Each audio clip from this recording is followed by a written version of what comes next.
은혜 받으실 말씀은 요한계시록 4장 4절 말씀입니다. 또 보좌에 둘려 24 보좌들이 있고 그 보좌들 위에 24 장로들이 흰옷을 입고 머리에 금면류관을 쓰고 앉았더라. 사랑하는 성도 여러분, GCN 시청자 여러분, 저와 선교팀 일행은 아버지 하나님의 섬세하신 인도 가운데 선교 일정을 잘 마치고 돌아왔습니다. 아버지 하나님의 계획하신 섭리에 따라 정확하게 인도받는 시간들이었습니다. 이스라엘을 향한 아버지 하나님의 뜻과 섭리가 온전히 이루어지도록 저와 선교팀을 위해 금식과 기도로 힘이 되어주시고 여러 가지 모양으로 후원해 주신 성도님들 모두에게 감사를 드립니다.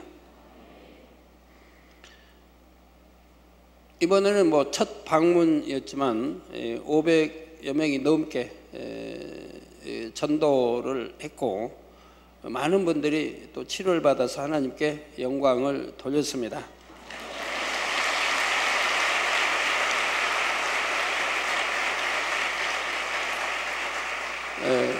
또 2차 방문 때는 더 많은 분들을 만나서 전도하게 될 것이고 더 많이 크게 영광을 돌리게 될 것입니다.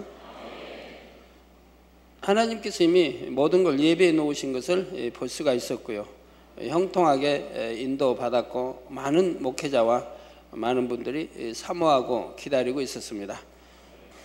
성도 여러분, 지난 시간에는 장차 24장로 안에 들어가게 될 인물들이 누구인지 먼저 5명을 말씀드렸고 그 중에 사도 바울의 신앙에 대해 간략하게 말씀드렸습니다.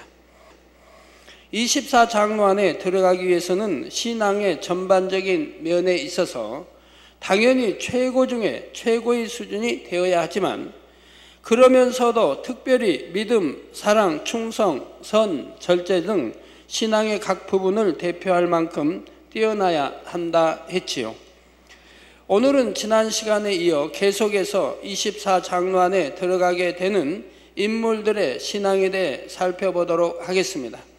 먼저 베드로는 예수님의 수제자였지만 성령 받기 전에 주를 부인하는 큰 오점을 남기고 말았지요.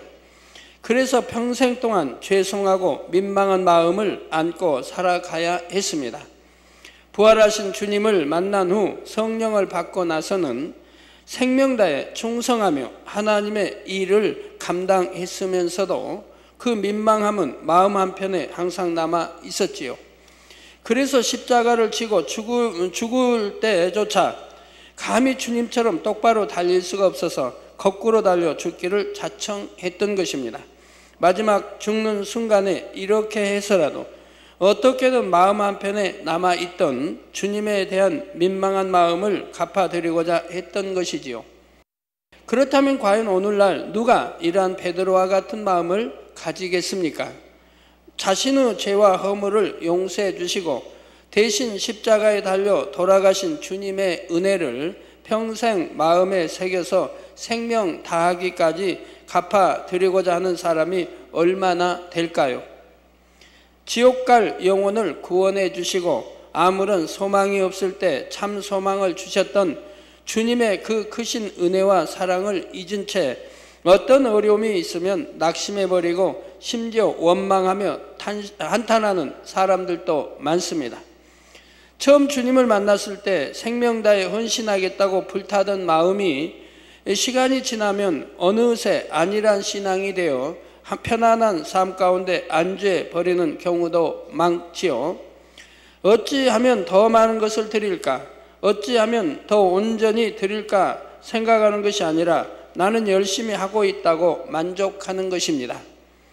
그러나 새 예루살렘을 사모하는 여러분들이라면 내가 주를 심히 사랑하여 베드로처럼 십자가를 거꾸로도 질 수 있는 뜨거움이 언제나 변함이 없나이다. 날마다 더욱 뜨거워지나이다.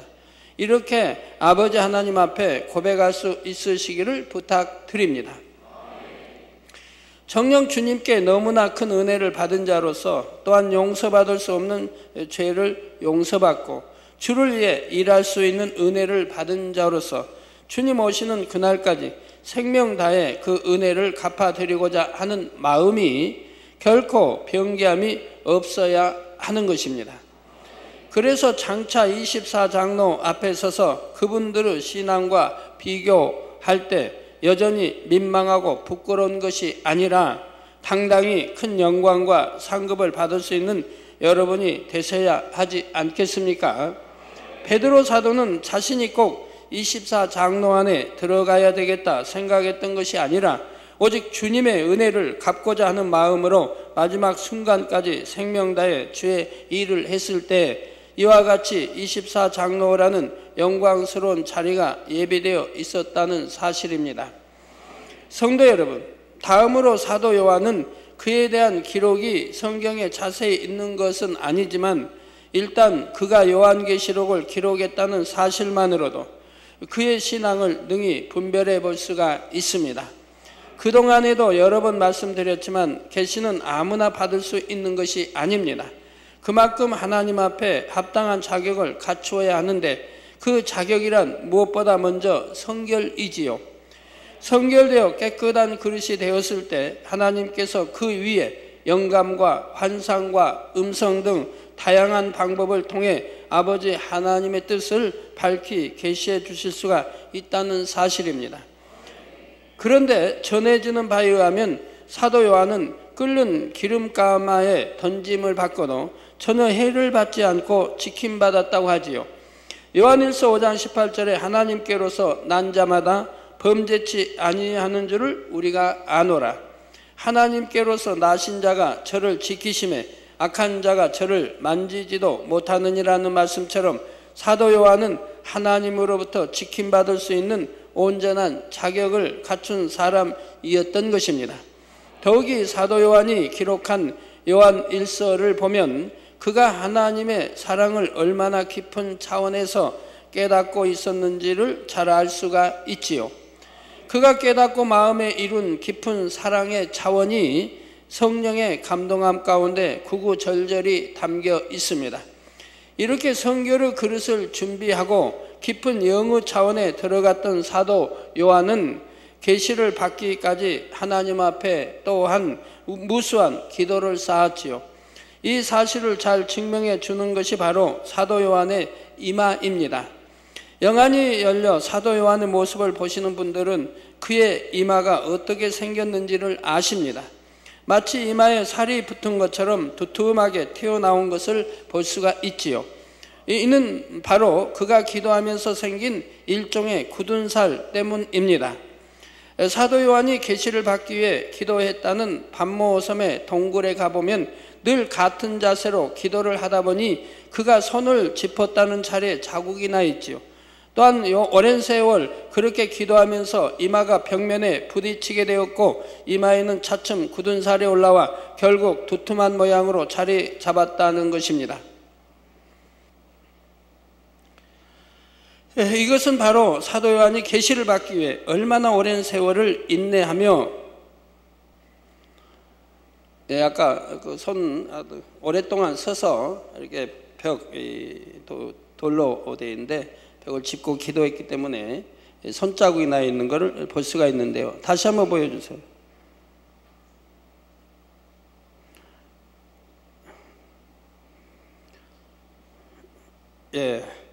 이마에는 차츰 굳은 살이 올라와 결국 두툼한 모양으로 자리 잡았다는 것입니다. 이것은 바로 사도 요한이 계시를 받기 위해 얼마나 오랜 세월을 인내하며 하나님 앞에 자신을 복종시켜 나갔는지를 잘 알 수 있게 해주는 증거이지요. 그래서 마지막 때에 대해 밝히 계시한 요한계시록의 이 귀한 말씀을 받아내릴 수가 있었다는 사실입니다. 이를 통해 수많은 사람들이 마지막 때를 깨어 신앙생활할 수 있도록 했으니 사도 요한의 상급이 얼마나 크겠는지요. 다음으로 다윗의 신앙은 어떠했습니까? 사도행전 13장 22절에 보면 하나님께서 사울 왕을 패하시고 대신 다윗을 왕으로 세우시면서 말씀하시기를 내가 이새의 아들 다윗을 만나니 내 마음에 합한 사람이라 즉 하나님 아버지 마음에 합한 사람이라 내 뜻을 다 이루게 하리라 하십니다. 다윗은 어려서부터 하나님을 너무나 사랑했지요. 어린 나이에도 불구하고 여호와 하나님의 이름을 망령되이 일컬으며 욕되게 하는 적장 골리앗을 향해 단신으로 나아가 그를 죽이고 이스라엘의 승리를 가져다 줍니다. 하나님을 사랑하기 때문에 자신의 생명을 조금도 아깝게 여기지 않고 이처럼 당당하게 나아가 싸웠던 것이지요. 그런데 오늘날 하나님을 믿는다 하면서도 자신에게 혹여라도 불이익이 올까 하여 신앙을 숨기거나 당당히 나서지 못하는 경우들이 있습니다. 하나님의 이름이 더럽혀질 때에도 모른 채 하고요. 하나님의 말씀에 입에 대는 일에 대해서도 적당히 타협하며 따라가기도 하지요. 그러나 다윗은 하나님의 이름을 욕되게 하는 골리앗을 그냥 바라만 보고 있지 않았습니다. 골리앗이 아무리 거구의 용사이고 다윗 자신은 아직 어린 소년이라 할지라도 하나님의 이름을 의지하여 담대히 나가 싸웠지요. 하나님께서는 바로 이러한 다윗을 통해 하나님의 뜻과 섭리를 이루어 가신 것입니다. 더욱이 다윗은 범사에 하나님만을 의지했지요. 자기 생각이나 사람의 방법을 동원하기보다는 모든 것을 하나님께 여쭈고 하나님의 뜻과 명령에 따랐던 것을 봅니다. 어려서부터 전쟁터에서 잔뼈가 굵어온 다윗이었지만 전쟁을 할 때도 자기 경험과 지식에 의지하기보다는 전적으로 하나님께만 의지했지요. 다른 일들도 일일이 하나님께 여쭈어 방법을 구했고요. 물론 이러한 다윗도 하나님 앞에 죄를 범하여 심히도 하나님의 진노를 샀던 경우가 있습니다. 하지만 다윗은 곧 회개하고 돌이켰으며 회개하고 돌이킴에 있어서도 하나님 앞에 확실했지요. 자신의 범죄함을 즉시로 인정하고 회개했으며 그로 인해 겪어야 하는 보응도 겸비함으로 잘 통과해 나갔던 것입니다. 이 밖에도 다윗은 왕의 신분임에도 불구하고 하나님의 법궤를 모셔오게 된 것을 기뻐하며 백성들 앞에서 춤까지 추었습니다. 사람은 눈치를 보는 것이 아니라 여호와 하나님 앞에 기뻐하심이 되기만 한다면 자기의 위치나 체면 같은 것은 아무런 문제가 되지 않았던 것이지요. 과연 오늘날 나라의 지도자가 된 사람이 사람들의 시선이나 자기 체면 같은 것은 생각지 않고 이처럼 하나님 앞에 영광 돌리며 기쁨이 될 수 있는 사람이 얼마나 되겠습니까? 갈라디아서 1장 10절에 이제 내가 사람들에게 좋게 하랴 하나님께 좋게 하랴 사람들에게 기쁨을 구하랴 내가 지금까지 사람의 기쁨을 구하는 것이었다면 그리스도의 종이 아니니라는 말씀처럼 우리는 오직 하나님을 기쁘시게 해야 합니다. 그러기 위해서는 어떤 상황, 어떤 환경 가운데서도 하나님의 뜻을 쫓아야 하는 것이고요. 바로 다윗은 이처럼 매사에 하나님을 기쁘시게 하는 길을 택했던 것입니다. 또한 다윗은 선의 분야에 있어서도 참으로 승했던 것을 볼 수가 있지요. 다윗은 오직 선과 은혜만을 베풀었음에도 자신을 시기한 사울 왕이 끈질기게 자신을 죽이려고 할 때 얼마든지 사울 왕을 죽일 수 있는 기회가 2번씩이나 왔음에도 불구하고 오히려 상대를 감동시키는 선의 행함을 보입니다. 이에 사울 왕도 감동을 받게 되지요. 여러분도 이러한 중심만 된다고 하면 아버지 하나님께서는 당연히 연단하고 다듬어서 새 예루살렘의 존귀한 자리로 인도해 드리지 않으시겠습니까? 성도 여러분, 다음으로 사무엘 선지자는 태어나 젖을 뗀 후에는 곧바로 제사장의 손에 맡겨져 성전에서 자랐습니다. 어려서부터 세상과 구별되어 오직 하나님 앞에만 드려진 삶을 살았지요. 세례 요한과 같은 길을 갔던 거 봅니다. 하나님께서는 이미 어린 사무엘에 대해 사무엘상 2장 35절에 내가 나를 위하여 충실한 제사장을 일으키리니 그 사람은 내 마음 내 뜻대로 행할 것이라. 내가 그를 위하여 견고한 집을 세우리니 그가 나의 기름 부음을 받은 자 앞에서 영구히 행하리라 말씀하셨던 것을 봅니다. 그리고 사무엘상 3장 19절에는 사무엘이 자라매 여호와께서 그와 함께 계셔서 그 말로 하나도 땅에 떨어지지 않게 하시니 말씀하실 정도로 사무엘은 하나님으로부터 온전히 보장을 받았지요. 또한 하나님께서는 백성들이 사무엘에게 하는 것이 곧 여호와 하나님께 하는 것이라 말씀하실 만큼 사무엘은 하나님을 대신하여 세워진 하나님의 사람이요 선지자였습니다. 그리고 사무엘은 평생을 하나님의 뜻에 따라 자신에게 주어진 사명을 충성되이 감당했지요. 이처럼 평생을 하나님 앞에 충성과 헌신과 순종으로 살았던 사무엘을 하나님께서는 24장로 안에 세우심으로 경작받은 사람들의 본이 되게 하신 것입니다. 사랑하는 성도 여러분, 이렇게 해서 24장로 안에 들어가는 사도 바울, 베드로, 사도 요한, 다윗, 사무엘에 대해 그들의 신앙이 어떠했는지를 간략하게 설명드렸고, 이제 24장로 안에 들어가는 7명을 더 말씀드리도록 하겠습니다. 그들의 애굽의 총리가 되었던 요셉, 다니엘, 그리고 다니엘의 세 친구인 사드락과 메삭과 아벳느고, 또한 신약에 나오는 빌립 집사와 스데반 집사입니다. 이들은 과연 어떤 점을 인정받아 24장로의 반열에 들어가게 된 것일까요? 먼저 요셉은 17의 어린 나이에 그를 시기 질투한 형들에 의해서 먼 이방 나라의 종으로 팔려갑니다. 그것도 처음에는 아예 형들에게 죽임을 당할 뻔했지만 요셉은 가까스로 죽음만은 면하고 대신 상인들에게 종으로 팔려온 것이지요. 하지만 요셉은 이런 상황에서도 낙망하지 않고 자신의 위치에서 성실과 정직을 통해 주변으로부터 인정받는 위치에까지 올랐습니다. 여러분들이 말씀 들으시면서 24장로도 사모하시고 우리 여성도님들도 24장로가 아니래도 참 더 높은 서열 사모하셔야지요.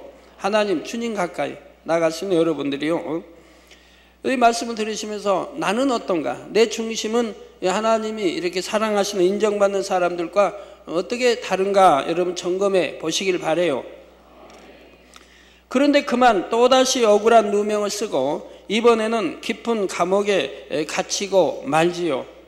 육으로 보면 이제 그 인생이 마치 끝난 것과 같아 보였습니다. 깊은 수렁에 빠져드는 것처럼 이제는 더 나은 삶에 대한 가능성을 찾을 수 없는 절망적인 상황에 처하고 말았던 것이지요. 그러나 그런 상황 가운데서도 하나님에 대한 요셉의 신앙은 더욱 굳어져 갔습니다. 하나님께서 자신의 인생을 인도하신다는 확고한 믿음 가운데 오직 선과 진실로서 자신의 삶에 최선을 다했지요. 그리고 결국은 하나님의 섭리 안에서 당시 최강대국이라 할 수 있는 애굽의 총리에 오르는 영광을 얻게 됩니다. 그런데 요셉의 신앙이 더욱 빛을 발했던 것은 바로 이러한 상황에서 예전에 자신을 타국의 종으로 팔아버렸던 형들을 다시 만나게 될 때부터입니다. 육으로 생각하면 형들의 시기 질투로 인해 요셉은 죽을 수밖에 없는 고비들을 넘기면서 13년이라는 긴 세월을 보내야 했지요. 그런데 이제는 그러한 형들을 죽이고 살릴 수 있는 권세가 요셉의 손안에 있게 된 것입니다. 그러나 요셉은 원수를 갚고자 하지 않습니다. 자신들이 지난날 행했던 악행으로 인해 벌을 받을까봐 두려워하는 형들을 오히려 선한 말로 위로하고 끝까지 형들과 그 자녀들까지 지켜주며 선으로만 대했던 것이지요. 오늘날 과연 이러한 요셉처럼 연단 중에도 믿음을 진실히 지키며 선한 마음으로 행해나가는 사람이 얼마나 되겠습니까? 자신에게 조금만 어려움이 와도 하나님께서 왜 나에게 이런 시련을 주시나 하며 불평불만을 쏟아내는 사람들이 얼마나 많습니까? 하나님이 시련 주시는 것도 아닌데 자기가 잘못하여 받는 그런 시련인데도 하나님께 원망을 돌린다 이 말이에요. 또한 자신에게 작은 불이익이나 억울한 일만 생겨도 그것을 참지 못하고 갚으려는 요즘과 같은 세상에서 자신을 죽이려 하다가 결국은 이방 나라의 종으로 팔아서 그처럼 오랜 세월 동안 고통받게 만들었던 사람들을 요셉처럼 마음에서부터 온전히 용서하고 지극한 선으로 대해주는 사람이 얼마나 되겠는지요. 자, 물론 그들이 요셉의 형들이기는 했지만 엄밀히 말하자면 자신과는 어머니도 다른 이복 형들이었는데 말입니다.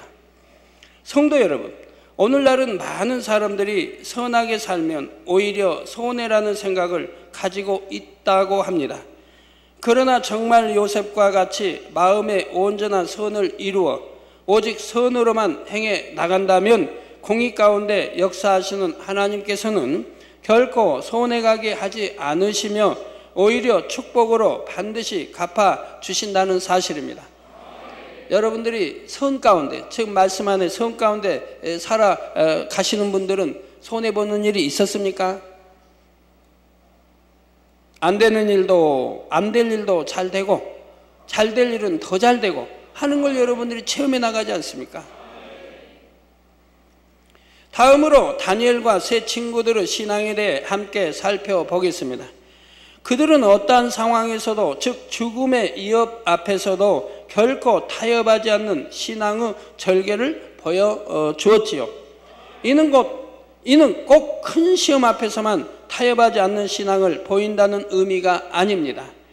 그들의 신앙이라면 아무리 작고 사소한 것이라도 하나님의 뜻에 어긋나는 것이라면 조금의 미련 없이 과감히 끊을 수 있는 것입니다. 그러므로 그들의 신앙과 비교하여 여러분 자신은 과연 얼마나 타협하지 않고 진리 안에서 지켜 행했는지를 돌아봐야 하지요. 포로로 잡혀가서 자유도 없는데 왕이 내려주는 이러한 음식도 참 가증스러운 것이 들어있어 먹을까 염려, 또 제사에 이런 염려돼서 거절하는 거 보지 않습니까?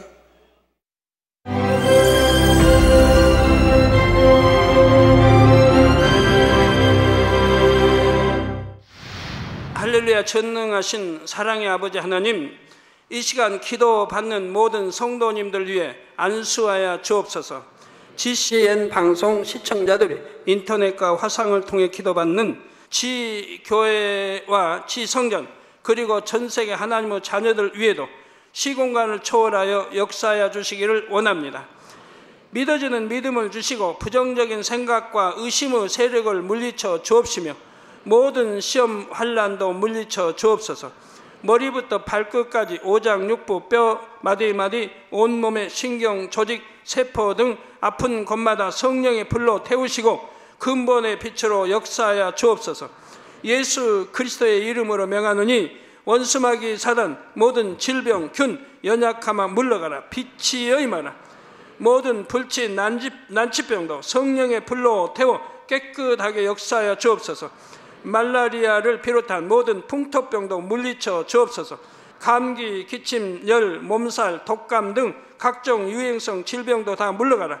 어떠한 유행성 질병 균도 틈타지 않게 지켜 주옵소서.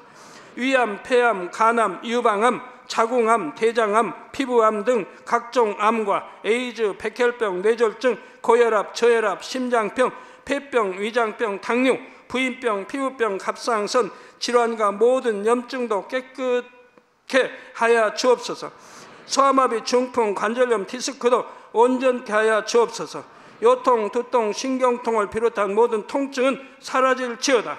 간질, 자폐증, 우울증, 조울증, 노이로제 등 모든 정신질환도 물러가라. 모든 마비된 것도 풀어지고 일어나 걷고 뛸지어다. 눈도 잘 보이게 하옵시고 귀도 잘 들리게 하여 주옵소서. 소경은 눈을 뜨고 기머거리는 들으며 벙어리는 말할지어다. 각종 사고 후유증도 깨끗게 하시고 부러진 뼈도 붙여 주옵소서. 화상 입은 것도 온전케 하옵소서. 화기야 물러가라. 열도 물러가라. 아버지 흉터도 나지 않게 역사해 주시기를 원합니다. 마약을 비롯하여 각종 약물과 독극물 중독도 깨끗함을 입을지어다. 죽은 신경과 세포가 살아나며 죽은 자도 살아나게 하여 주옵소서.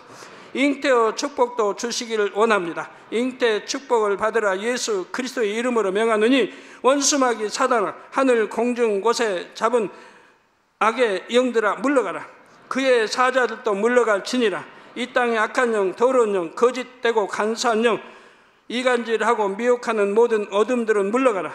모든 흉악의 결박을 풀고 어둠아 물러가라. 빛이여 임하라. 아버지 하나님, 부르짖어 기도할 수 있는 능력을 주시고 죄를 버리고 성결될 수 있는 능력을 주옵소서. 영혼이 잘됨같이 범사에 잘되게 하시고 가정의 복음화도 이루어 주시기를 원합니다. 한 주간도 모든 사고와 재앙으로부터 지켜주시고 불통이 없는 형통한 삶을 살 수 있도록 축복해 주옵소서. 성령의 불담으로 천군 천사와 주님의 불꽃 같은 눈동자로 모든 하나님의 자녀들과 가정, 일터, 사업터를 지켜주시기를 원합니다. 학생들에게 지와 명철을 더하시고 공부도 할 수 있는 뜨거운 마음과 열정도 더하여 주옵소서.